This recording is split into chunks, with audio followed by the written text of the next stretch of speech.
Well, welcome to Rural Strong Live, powered by Rural Strong Radio, our 24/7 streaming radio station found at ruralstrongmedia.com. It's playing the best in traditional country music, Western swing, bluegrass, Southern rock, and inspirational music, along with agriculture and trucking industry programming. Again, check it out at ruralstrongmedia.com or on the Live 365 streaming radio app. It's portable, so take us with you wherever we go. Our special guest tonight has made quite a name for himself in the bluegrass and roots music world over the years. He's a three-time Songwriter of the Year and a Grand Ole Opry veteran who's written songs for the likes of Lynn Anderson, Bobby Osborne, Les Butler, the Booth Brothers, and the Grascals, among others. He's also performed with New Tradition, the Osborne Brothers, and the Farmhands before embarking upon a solo career that's turning out to be quite successful. He's here today to talk about his career and a new album set to release on July 21st. Can't wait to share all that with you. But first of all, welcome in to the program, Daryl Mosley. Hey, Brent. How you doing? I'm good, man. Good to see you. It's good to see you. I'm honored to have the opportunity to spend a little time with you tonight here as we lead up to that July 21st release here. I've been listening to a little bit of that stuff, and it is phenomenal. I appreciate that. We're excited about this record. And I can't wait to share it with the people here, and we'll talk all about that a little bit later on. So I hope everybody will stick around. In the meantime, will you kick things off with a song for us tonight? Well, it'd be my pleasure. This is one of the songs from the new album. Rick Lang and I wrote this one.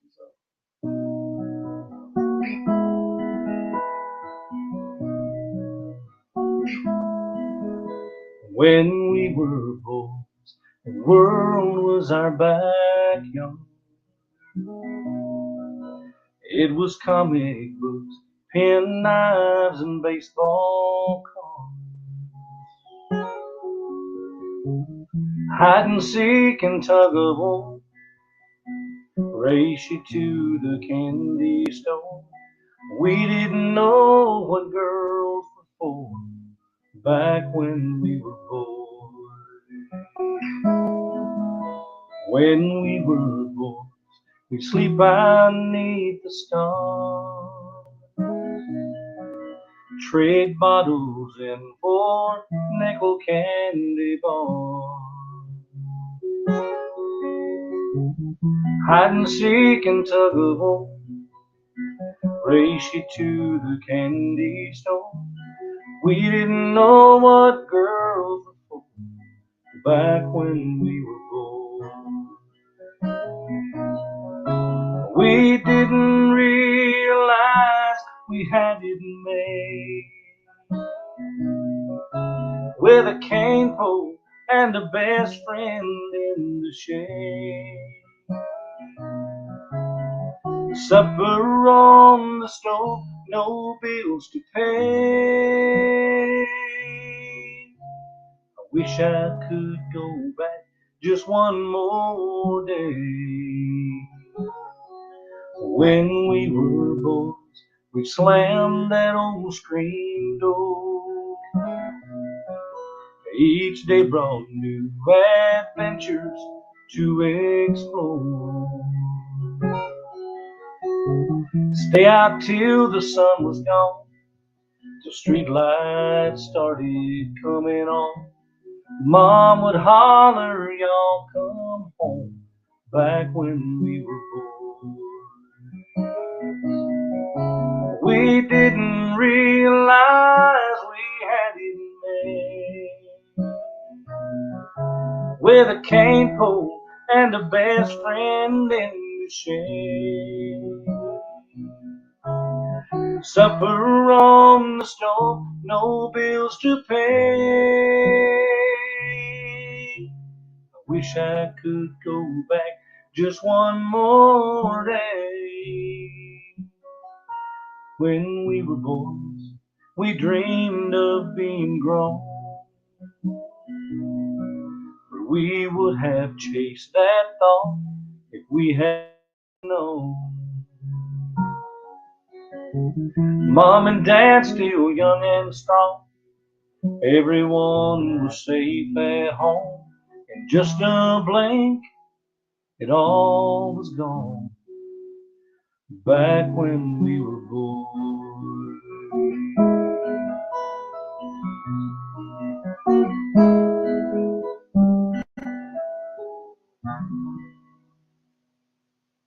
Ooh, you took my breath away with that one. Thank you, man. There, if ever a song was laden with truth, that one was for sure, man. Great job. Well, I appreciate that. Well, I tell you, you grew up in the small town of Waverly, Tennessee, just west of Nashville. Tell us a bit about how growing up there was and how it kind of fit into that song. You know, Waverly really hasn't changed that much over the years, but when I grew up, it was the quintessential small southern town.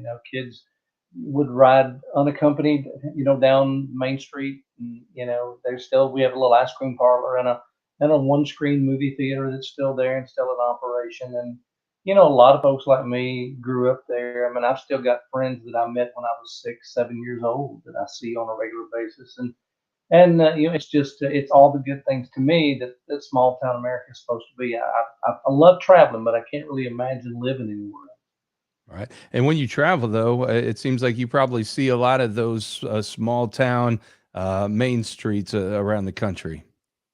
Yeah, I always said I mean, I enjoy the big cities, but I'm more at home in the small towns.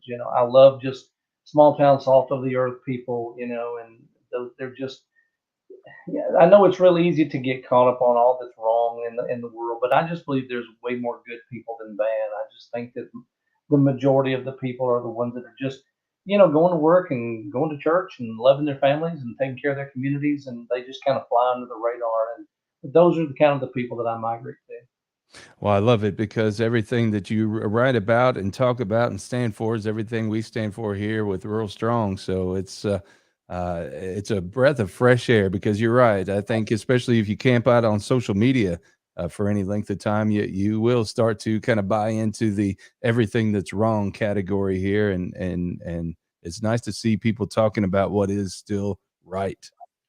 Well, and those are the songs that I write. I mean, I write about that world. I mean, I grew up in a house where you come home from school, you did your chores, we ate supper together as a family, you did your homework. If you had some time after that, it was kind of on your own, and that's when I learned to play guitar. And so when I raised my family, we all sat at the table and ate supper together, and those values were kind of passed down. And they tend to be in some areas frowned on and passe, but I just believe that that's the true foundation. I just think that's how you build good communities. Absolutely. Well, you list as your musical influences Don Williams, Elvis, and your mom. And I'm familiar with the first two and what they bring to music, but tell me a bit about your mom's influence and how that put you on the right road. My mom sang and played guitar a little bit. Mom is still she's still doing well, but she's a little bitty woman. She's like less than 5 foot tall, but she had this great big Connie Smith, Vestal Goodwin kind of voice, and which was always odd to me to hear this great big voice coming out of this little bitty lady. But I grew up hearing her sing at church and singing in the kitchen while she was cooking and that sort of thing. And she was the one that showed me the first few chords on a guitar, and so she never cared to pursue it, professionally. That was never important to her, but she got me started, and I'll always appreciate that. What kind of music was she exposing you to back in those days? She a lot of different things. She would sing, old gospel songs at church, of course. Rusty Goodman or hymns and things like that. But she was a child of the '50s, so she knew a lot of those old '50s songs and that sort of thing. And so Brenda Lee and some of that stuff. So it was she was pretty diverse in what she liked, and which I guess is part of where I got it because I discovered lots of different styles of music over the years. And I understand you're also a big fan of the crooners, especially Frank Sinatra and Nat King Cole. Yeah, I love those old songs. Those old songs hold up so well. As a songwriter, sometimes I think we overthink it. You look at songs like White Christmas, and they say it's the most recorded song of all time. It's got 8 lines, folks. That's it. They sing them twice. 8 lines. That's all that's there. So as a songwriter, you're thinking that's too simple. But simple is hard. Simple is very hard. And so I've just like everybody else learned those old songs over the years, and it kind of started me down the rabbit hole from Sinatra and Nat King Cole to Rosemary Clooney and Peggy Lee and Johnny Hartman and a lot of those great singers.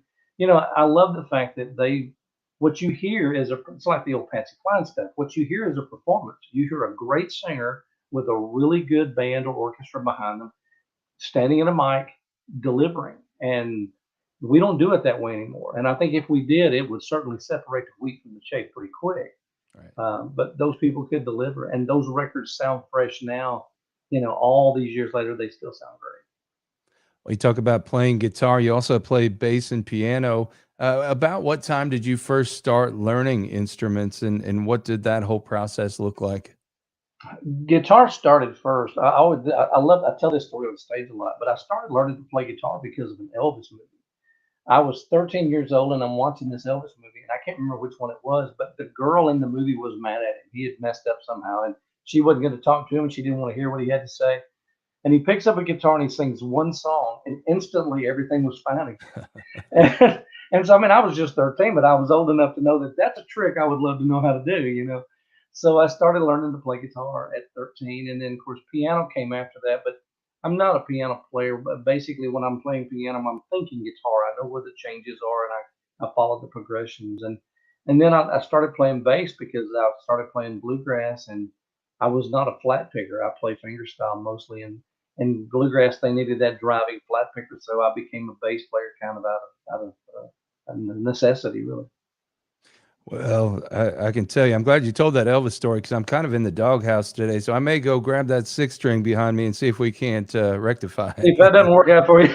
it. So, yeah, I digress though. Well, when would you say you found your voice? Sometimes I think I'm still finding it.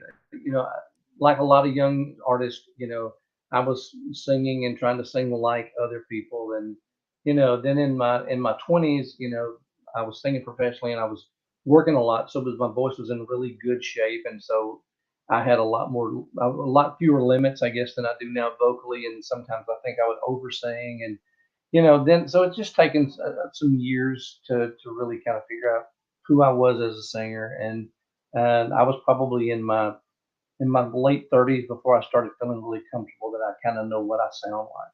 And it just took a while. Right. Well, one of the things I love about your music is it speaks to, again, everything that we stand here for here. And one of the things I want to circle back around to is faith, because I know that's a big aspect of your life that's important to you. Being able to share Jesus with those through music.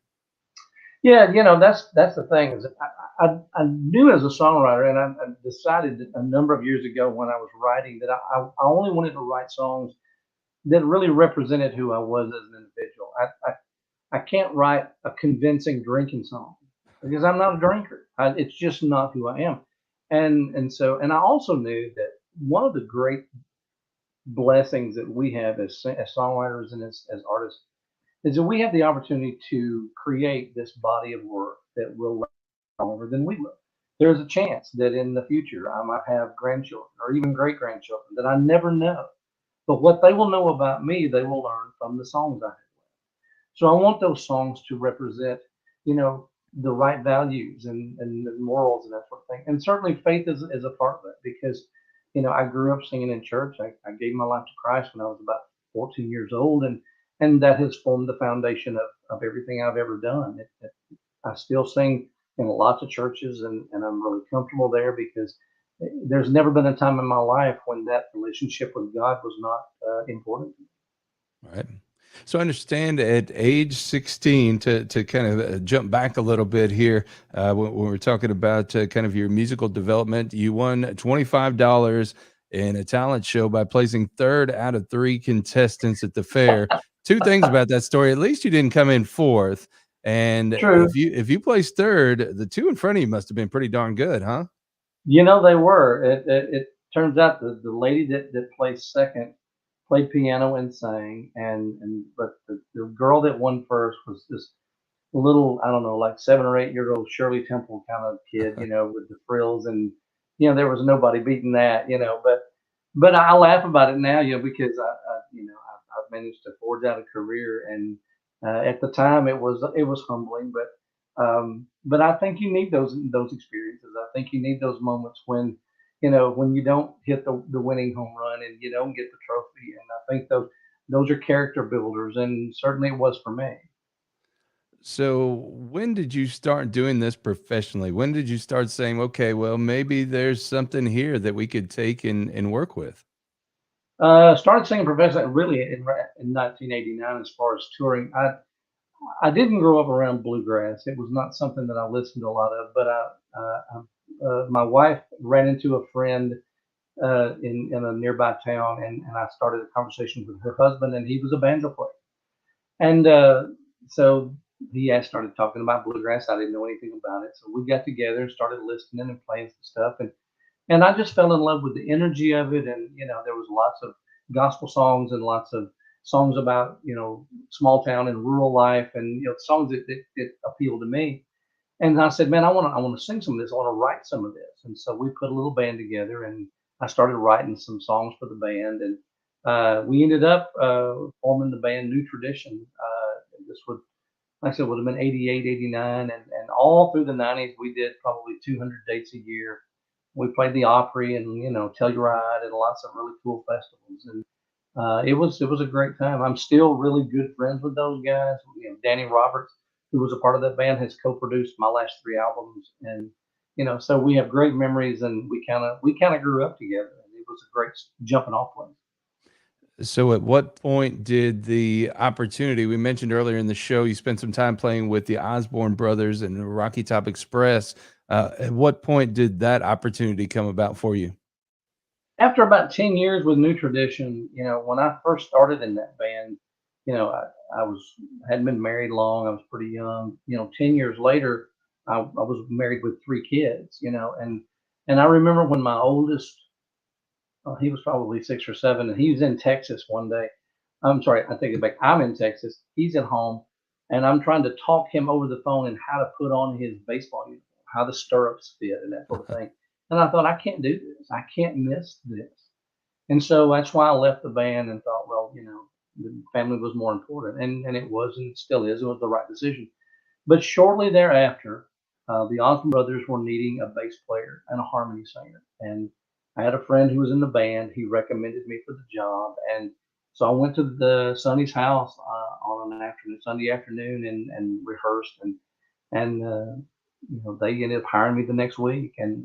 Which worked out great because they didn't tour that much. They played the Opry every week. And so I spent a lot of years, Friday nights and Saturday nights at the Grand Ole Opry, but I was still home through the week. And it was the perfect fit for me at the time.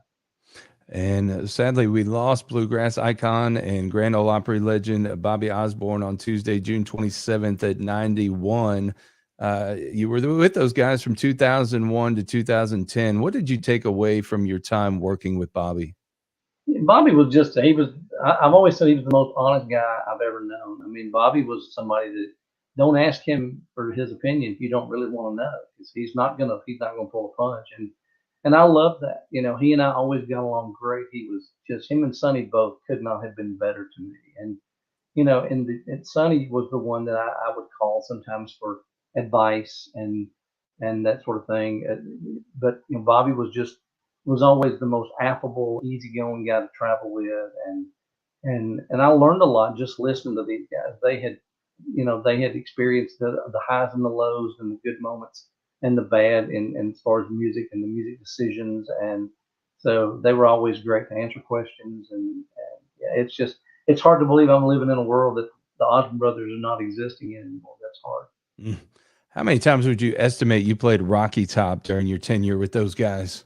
Man, hundreds, of course. I would, what I remember are certain specific moments. Anytime you kick into that song, the Opry stage, the place would just light up. But Mm. we played it one time at halftime at the University of Tennessee's homecoming. So there's 90 something thousand people in this stadium, and as soon as that kicked in, you couldn't hear another. You never heard another note. We were Wow. playing out of sense of feel because you couldn't hear anything other than just the noise and the screams, and it was a special song. There's no doubt. Of course, we lost Bobby just 4 days after another bluegrass legend and Opry star Jesse McReynolds died at age 94. And you'd have to put Jesse and his brother Jim and Bobby and Sonny right up there with Bill Monroe and Dr. Ralph Stanley as the guys who really laid the tracks that this bluegrass train will continue to roll on. So losing this guys man, it's just a tremendous blow to the genre, isn't it? Yeah, they had been with us for so long, and I guess some in a way we took that for granted. I mean, we all knew that they were getting older, but I guess you just expect that to continue. And I knew Jim and Jesse. I didn't get to know Jim very well. Jim passed away not long after I had joined up at the Opry, but I knew Jesse. I played with him on a couple of occasions at the Opry when he needed a fill-in bass player, and he was such a stylist with that mandolin style that he had, and they were just really good people, and just country boys really that really did well, and I'm blessed that I got a chance to be around them and a part of their world, for a few years. Well, with all that said, as you look at the bluegrass genre today, what does the future look like? Right now it's looking really good. There's some really talented young people that are taking it to new places. I mean, I guess the most obvious example is Billy Strings. Right. Billy is, he's selling out huge auditoriums. He's playing, in the places that typically would require a big name country artist or contemporary artist. And he's doing a lot of really traditional, right down, holding it close to the ground bluegrass. And, he's super talented, but he's got just a healthy regard for the genre, and so I really appreciate that. There's lots of other young artists, Sierra Hull and Molly Tuttle, and that are that are younger that pull influences from different places, and but I think that's how it's supposed to be. All of us, I think about how you know Jimmy Rogers influenced Ernest Tubb, who influenced Lefty Frizzell, who influenced Merle Haggard, who influenced Clint Black, and I think that's how those dominoes are supposed to fall. Right, right. Well, I'm guessing you didn't get into this business for the accolades, especially after that place finish at the county fair. But over time, you've racked up quite a few honors, including 3 times a Songwriter of the Year, honored by the Society for the Preservation of Bluegrass Music of America, and those honors came in 2016, 17, and just this year in 2023. So, congratulations on that. Oh, I Uh, appreciate that. For so many years, I thought of myself as a singer first. It took a number of years to where I started realizing that I'm probably a singer second, that I'm a songwriter first, and I really embrace that. That if people know me as a songwriter more than I got, to me, I'm real proud of that, because the guys that I most admire, in our world are songwriters. I've had a chance to go write or get to know folks like Larry Cordell and Jerry Salley and people like that and in our world, and then I also still listen to a lot of Guy Clark and um, the old Towns Van Zandt stuff and Jerry Jeff Walker and Mickey Newberry and some of those old Texas writers, and I just love guys and girls too, love writers that tell a story, and that makes you feel something. That's always my goal, is I want to write something that makes you feel. All right. We had the SPB GMA Song of the Year in 2019 for Hillbilly Graham and in 2018 for Rural Route. And the song He Saw It All won in 2006 Song of the Year from Singing News Fan Awards, the So Gospel News Awards, and the Southern Gospel Music Guild. When you look back over your career to date, can you put into words what this career, first of all, what you've put into this career to get to this point and what this career has given you back? You know, I- it's always been, there's obviously a lot of work, but it never feels like work because you're so passionate about it, and I've always believed that it's given back more to me than I have given to it. It's growing up dreaming of traveling and getting a chance to be on stage and singing, and I get to do that. I mean, most every week I am somewhere out on the road on stage singing songs that I have written, about things that matter to me, to people that get it, and that buy the CDs and buy the merchandise, and it's been the greatest life. It's just such a great gift, and I'm hopeful that I have many more years to do it. But if it all ended today, I couldn't complain because it has just been such a blessed life. Well, like many artists whose name isn't Taylor Swift, there have been times for which you've had to work other jobs in order to support your musical habit here, including stints as a cabinet maker, selling real estate, working for a finance company, driving a snack truck, and even a radio disc jockey. Of those gigs, were there any that you felt like, hey, if I had to stick with this, if music didn't work, I would have been content with this?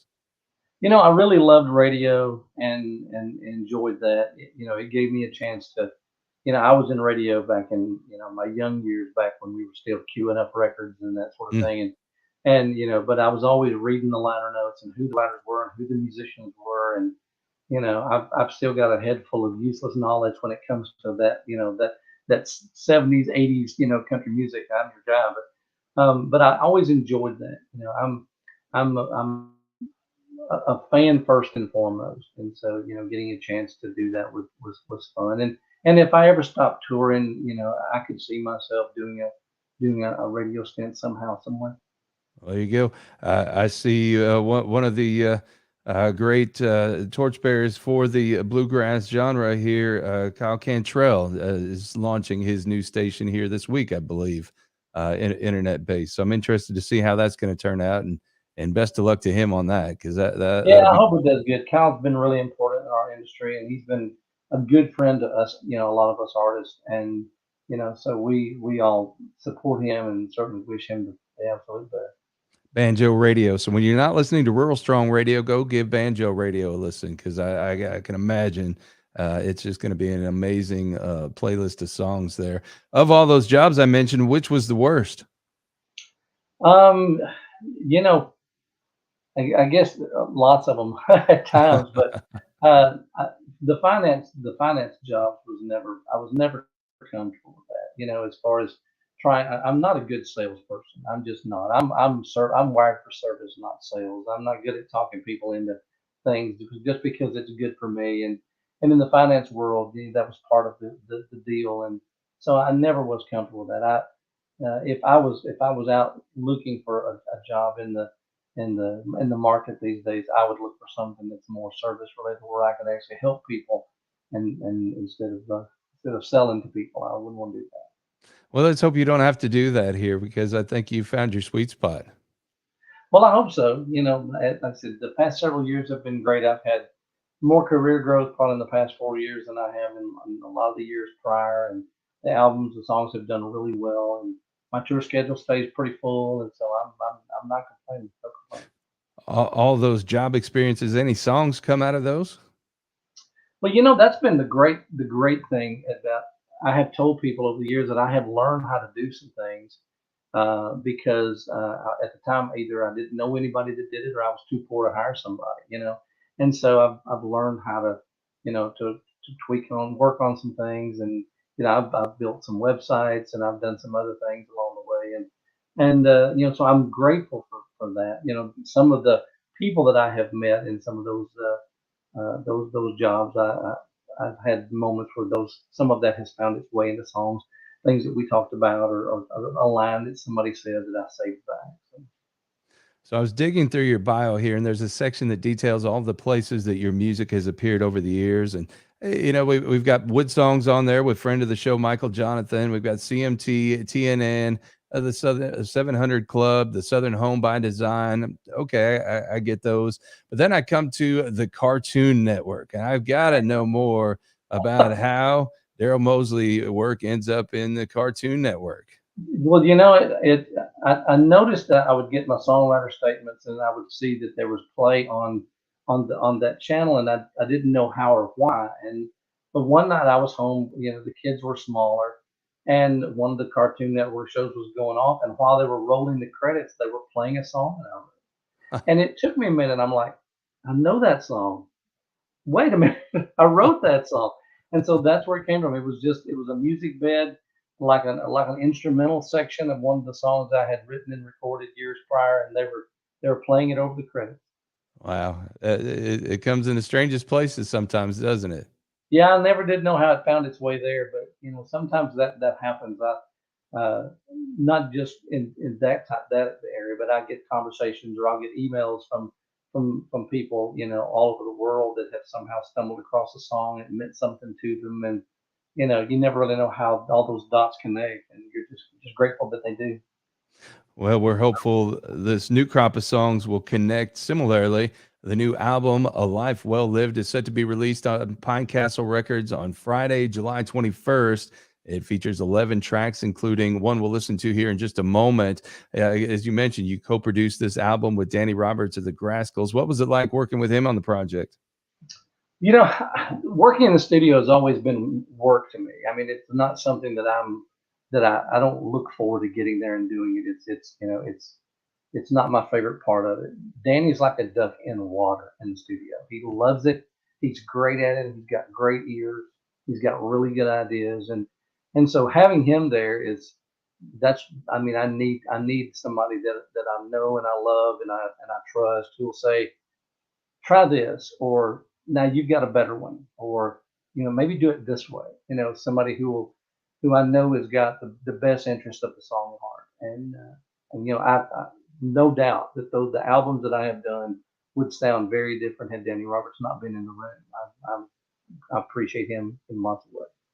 I want to make sure we highlight some of the other musicians on this album. You had Tony Ray on guitar and banjo, and Adam Haynes on fiddle, and a couple of special vocalists, Ronnie Booth of the Booth Brothers, three-time SPB GMA Female Vocalist of the Year, Jeanette Williams, also Riley Dodson, and IBMA award winner Jaylee Roberts. So a lot of star power here on this thing. Yeah, that was the fun thing. I had Riley, who was the son of Richie Dodson, who was in New Tradition with me all through the '90s, and Jaylee, who was Danny's daughter.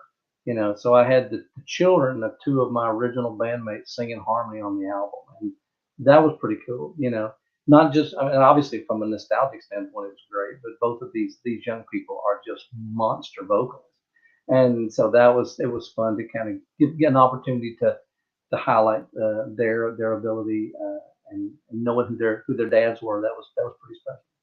Well, A Life Well Lived is your third solo project. Does it differ at all from the previous two projects?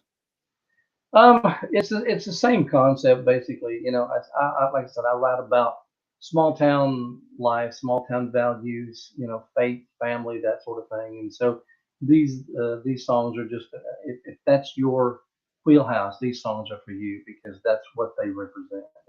They're not all gospel songs, but there's not a song on there that I couldn't sing in church and probably have. It's just something that you can listen to with anybody, and I like to look at it. It's kind of like if you were, if you're a Waltons fan or an Andy Griffith Show fan, this is the soundtrack for you. All right. Well, you embarked upon the solo career in 2020, which, the time when most of the free world was in a lockdown here. Had you been planning that solo endeavor prior to 2020? I had thought about it for a while. It just seemed like it was the right time to do it, and it was September of 2019 when I finally left the band, and I immediately went in the studio and started working on an album. And I had just finished the album. It was just completed in the can when COVID shut everything down. And so it worked out actually in a way to my advantage because at a time when there was nothing else to do, I was doing a lot of press and lots of interviews and that sort of thing, promoting the album. And I think there's a lot of people talking to me because there wasn't anybody else to talk to. Everything had stopped. And so it was a wonderful introduction for that first album because it got it on the radar of a lot of people that maybe it wouldn't have had COVID not pushed the pause button. Well, three albums over the course of 3 years is a pretty ambitious schedule here. What does the cadence look like going forward? We're talking about some different things. One of the things that I do live is I usually tell stories that are, kind of tied to the songs. And lots of people ask about the availability of those stories. So we're actually maybe talking about doing a live album for perhaps next year so we can incorporate some of the stories as well as the songs. And so I'm just kind of dealing with that. I've also there's a gospel album that I've kind of had in my heart for a long time that I want to record. That's kind of a concept album, and I'm writing towards it as well. So I'm not sure which one will shake out for next year, but hopefully one of the two. Well, a couple gems on the new album include a version of the song you wrote and that the Farmhands took to number one, Hillbilly Graham, and also your version of Thankful, which you co-wrote with the Grascals, or which the Grascals took to number one. some great stuff on there. Well, I appreciate that. Yeah, I wasn't sure about recording both of those so quickly because they're still relatively new songs over the recent past. But I started doing some of them live, and people would ask for them, and wanted to buy the CD that had that song on it, and so I included both of those specifically to have an opportunity to have something on the songs on a CD. Well, another of the songs on this album, which really pulls the theme of this album together, is your latest single, Mayberry State of Mind. Tell us about this one.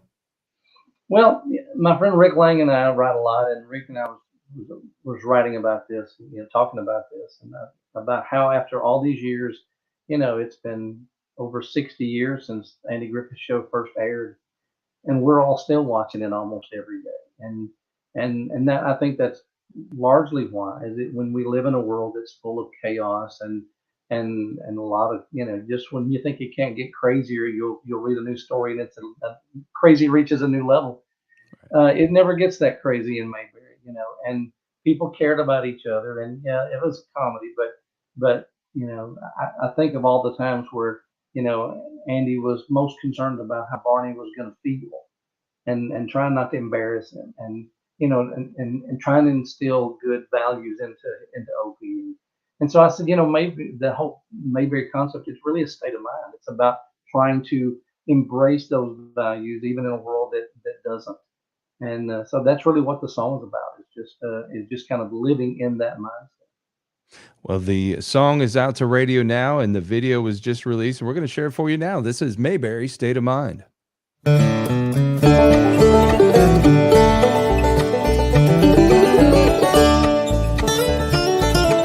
Boss just called me in on Saturday, mandatory overtime. He don't care that I have plans today, away from his assembly line. So I'm slipping out the side door of this same old daily grind. Don't care if I get fired today, 'cause I am in a Mayberry state of mind. Sometimes I feel like just a number, just a part of his machine, working, waiting on the whistle, getting by on hopes and dreams. But all this working and no living is not the way I am designed. I've just got to get away, 'cause I am in a Mayberry state of mind. Just a friendly game of checkers, slice of homemade apple pie, afternoon down by the river, catching up some fish to fry. Turn the volume down on living, and it won't cost you one thin dime. You can join me there today, 'cause I'll be in a Mayberry state of mind.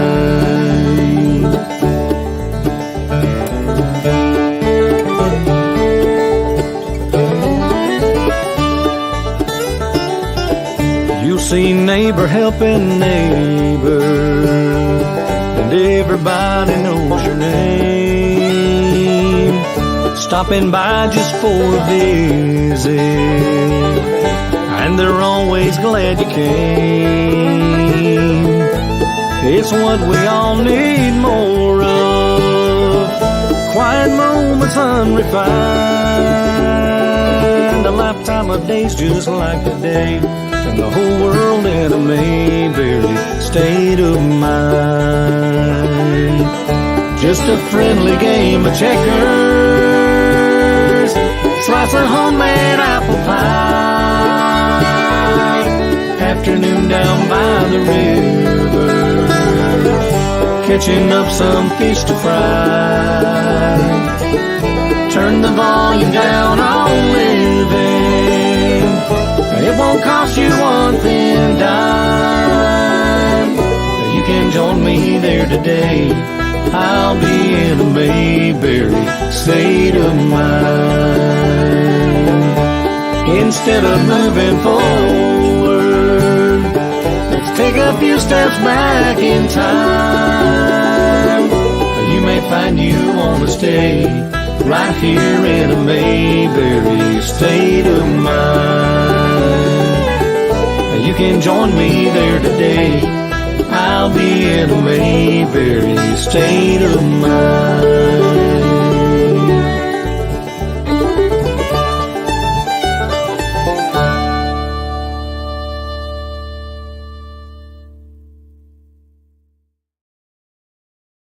Well, all that sounds just fine with me, and judging by the comments we're getting, I think it's just fine with the folks tuning in today here. So great stuff there, Daryl. Well, I appreciate it. That turned out pretty well. I actually shot the video in my hometown, and the people in the video, I've known some of those I've known for years, so it was neat to be able to do that. They were probably thrilled to death to have a cameo in that, weren't they? They seem to be. The young lady in the jewelry store is. Uh, I went to high school with her, but we met in like first grade. So when you meet somebody when you're 7 and you're my age and you're still friends, it's almost like family. It's almost like cousins. It's not just a school friend, and this little town affords a lot of that. Well, and that was one of the questions I was going to ask you earlier is what is it over the years that's kind of held you in that place from day one? But I think you've pretty much adequately described all that here. Yeah, like I said, it's nice to still be in contact with people that have been a part of my life as long as I can remember. Occasionally I'll be in town and I'll run into my old baseball coach or one of my school teachers and friends from school. And in years past I've gotten to know some of their children, now some of their grandchildren, and that's just precious to me. Family and that sort of thing means a lot, and so I just kind of embrace that, and this little town allows for that. Well, just looking down at the calendar here, we're briskly moving through 2023. As you look toward the rest of the year, what's in store from a touring standpoint? I stayed pretty busy. Last year I did about 150 concerts. This year will probably be about the same.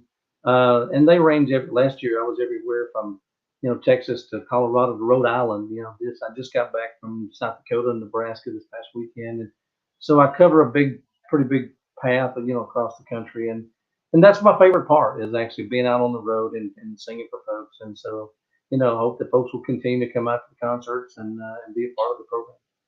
Well, if they want to follow your career or purchase a copy of Life Well Lived or buy merch, where can they go to do all that?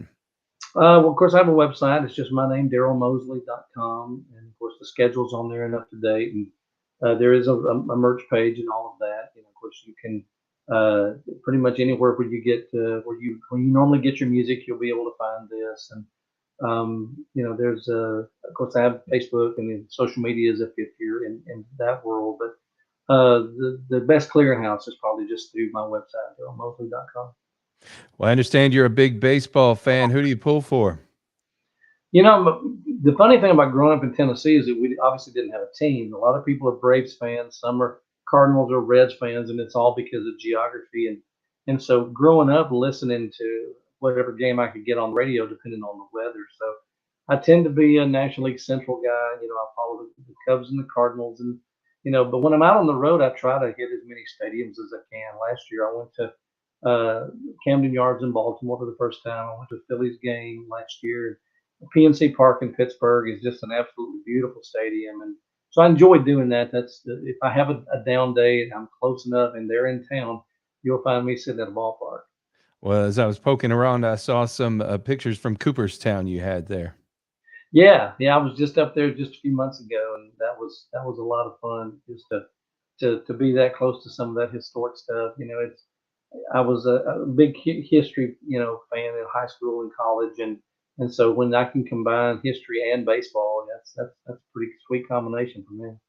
Well, if you're an NL Central fan, I'm a Reds fan. Hey, if you want to grab my hand, I'll pull you up on the bandwagon here. I think we're going to have a great second half. Man, it's about time. That's Yeah, been tell the me fun about it. thing. But I'm just glad I know that over the years at the trade deadline they've been sellers, but I know they got prospects and things for those, and I think finally some of that fruit is beginning to bloom. this Dela Cruz kid is absolutely phenomenal to watch. And I try to I go to some Reds games. It's easy to get in. It's one of the closer stadiums from here, so I've seen a number of games. Not this year, but I definitely want to because they're exciting to watch right now for sure. Well, I tell you what, I hope you get in plenty of baseball here the rest of the season, and I want to wish you the best of luck here with the tour and the new album, and remind everybody to go to darylmosley.com and download that album. Go make sure you get it or get a physical copy. Go see him when he's on the road and support this guy for everything he's doing and everything he stands for. And Daryl, I want to thank you so much for taking the time to join us here and invite you to come back anytime to share the latest music or just to hang out. Well, Brent, I appreciate that. I thank you for having me today. I love what y'all do. The music that you play, that's the music in my life. The traditional country music and bluegrass and gospel music. That's the staple of what I've always been. And so I love that that's who you guys are. And so thank you for carrying that torch. Well, we sure appreciate it. And we want to thank everybody who joined us today. A lot of great names on here. And I appreciate all the support that you give us as we start as kind of an upstart here and build little by little. It's a grind, but I tell you what, I think things are starting to take root here. So thank you. And we don't take for granted every time you show up when we do these things here. And we want to invite you to subscribe to the Tractors and Troubadours podcast, where each week I bring you agriculture industry newsmakers, hot button industry issues, educational features, and the best in traditional country music, Western swing, and bluegrass. The Tractors and Troubadours podcast can be found at Apple Podcasts, Google Podcasts, Spotify, Stitcher, TuneIn, iHeartRadio, Amazon Music, Deezer, Audible, Odyssey, the Samsung free app, and Player.fm. New episode launches each Friday, 52 weeks a year. So be sure to subscribe, leave us a rating and a comment, and share it on the socials so we can continue to reach as many people in rural America as possible. We also invite you to listen to Rural Strong Radio, which is our 24/7 streaming radio station. Again, found at ruralstrongmedia.com or on the Live 365 streaming radio app. Each day, we bring you the best in traditional country music, Western swing, bluegrass, Southern rock, and inspirational music, as well as our award-winning ag programming and trucking industry programming. Hey, we're portable again, so take us with you wherever you go. And don't forget to follow us on all those socials: Facebook, Twitter, Instagram, LinkedIn, YouTube, TikTok, and now Threads. Man, another one. But here we are, and we're going to keep cranking out content for it, and we hope you'll join us there. Keep up with all things Rural Strong Media each day on those Rural Strong Media socials. And a quick programming note, my friend Steve Marquardt and I are going to be along this Friday at 10 a.m. Central, 11 a.m. Eastern for Fort Worth Musical Moments, our weekly look at the artists who make up the fabric of the Fort Worth, Texas music scene and beyond. This week, we're going to feature Clarksville creative sound recording artist, bluegrass singer-songwriter Terry LeMaster. He's got some great new stuff here, bluegrass and gospel bluegrass stuff that we've been playing quite a bit of, and we love it. You can find the live stream right here on the Rural Strong Media Facebook page or our YouTube channel. So join us for Fort Worth Musical Moments featuring Terry LeMaster. Again, 11 a.m. Eastern, 10 a.m. Central. Well, friends and neighbors, the clock on the wall tells us it's time to get on out of here. So for now, it's Brent Adams thanking you for joining us with our special guest, Daryl Mosley. Go out and get yourself a copy of A Life Well Lived. Have a good day, everybody.